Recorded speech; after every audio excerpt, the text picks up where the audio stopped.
Hold on, something seems definitely off with this screen, and I know just how to fix things.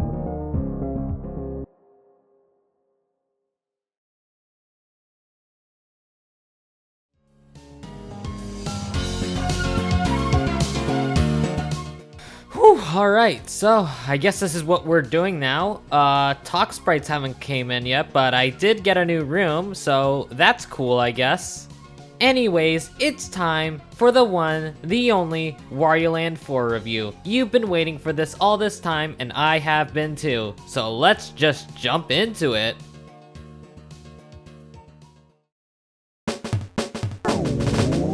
So, it's been a while since I even talked about Wario on this channel. In fact, it's been over a year since I last talked about Nintendo's greatest character. In fact, I was stuck on an island at that time, so, you know. So I kind of figured that in order to give everyone's favorite bad version of Mario another chance is to look at his greatest achievement on the Game Boy Advance. You see, not only do we have the WarioWare series, we also have the Wario Land series, and also the Wario Woods saga, but I'm not sure if you could count it as its own series since there was only one game with like an NES and an SNES port, but you get my point.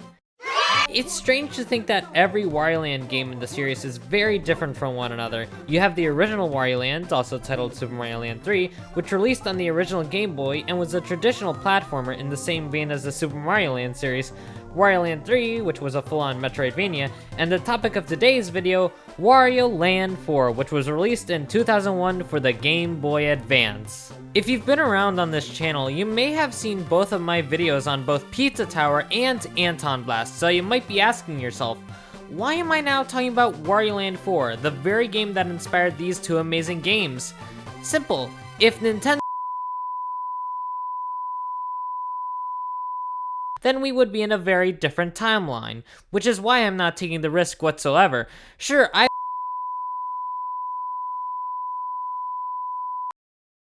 Sorry, what were we talking about again? Oh yeah, Wario Land 4. Considering Pizza Tower and Anton Blast were received relatively positive by a lot of people, is its inspiration worth playing today? With that question in mind, I think it's time we move into talking about Wario Land 4, aka Wario's greatest achievement. To start off with the game's plot, Wario enters a pyramid deep within a jungle in hopes of finding its ancient treasure, but encounters a black cat inside. Eventually, Wario chases the cat down into the pyramid, and the game begins. And that's basically all you need to know for the plot, for now. It's quite a basic plot, but for what it's worth, it's basic enough to make it seem fun. When entering the pyramid, we're thrown into a tutorial level in which we're introduced to the basic mechanics of the game. You can basically charge forward by holding the B button, or the R button if you want to travel longer distances. You can roll down steep slopes, throw stuff, and ground pound. The thing that makes the ground pound so different here is that depending on the height of your fall can affect the intensity of your landing, so the higher you are, then the bigger the impact, and that's basically the controls for this game. Comparing this game to other platformers at the time, I feel like Wario's arsenal of moves here is more unique, and to me, I think that's quite a nice touch. Now that you know Wario's moves, what about the levels themselves? In total, there are around 18 levels for the 4 main passages, tutorials, and the final level. Each level contains 4 pieces of a jewel which are found in boxes. In order to fight the boss of each passage, you have to collect every jewel piece in each level, and in order to progress, you must collect a ghost known as Keyser, who will unlock the door to the next level. Don't worry though, these guys are quite easy to find in each level, you basically can't miss them. In order to beat each level, you have to hit the switch and rush back to the main entrance of the level. Now where have I heard that mechanic before? Once Wario shouts at you to hurry up, a timer starts up, and once the timer reaches 0, Wario's score will begin to deplete until it goes down to 0, kicking the player out of the stage. Though that's not the only way you can fail a level in this game, as Wario also now has health. You can collect more health throughout the level, but once the health bar reaches 0, it's back to the beginning of the level for you. Overall, I think this mechanic was definitely ahead of its time, as it's something I feel brings innovation to the game.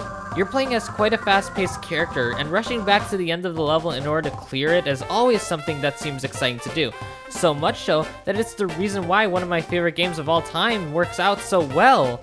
And speaking of favorite game, I have another video on my channel that you should definitely watch if you have the time. Shameless self-promotion, I know.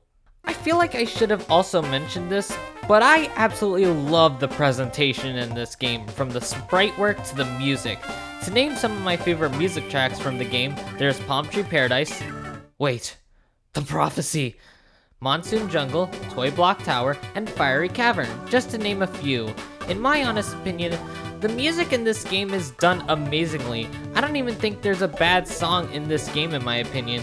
The worst this game gets is like a pretty high C tier, and even then, that's still okay.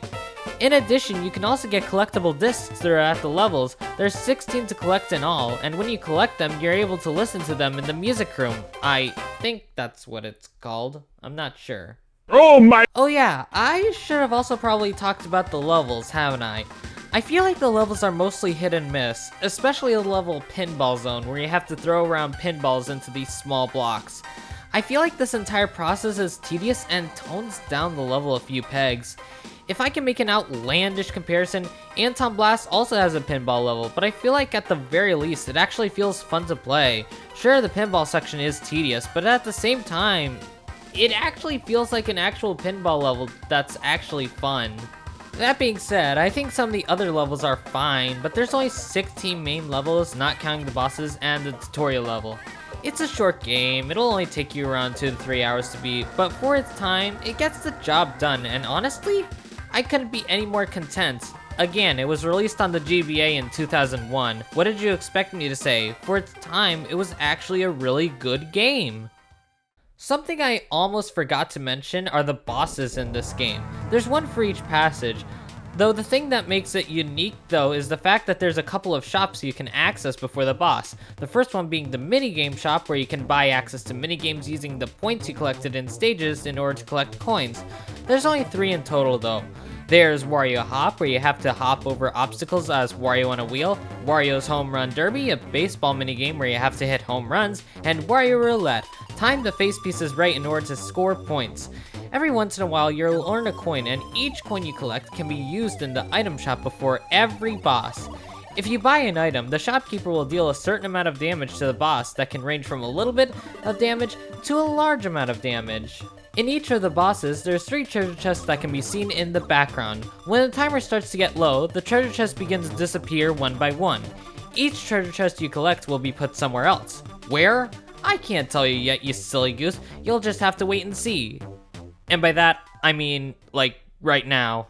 Once you get through every single passage in the game by defeating the bosses that reside within them, Wario eventually has to go into the Golden Pyramid. A pyramid within a pyramid? Now that's something you don't see every day.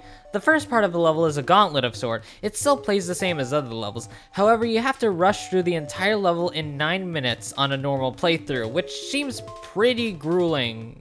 But then again, this is the final main level of the game, so it kinda makes sense in a way. Once that's done, it's time to face the Golden Diva, who's the final boss of this game.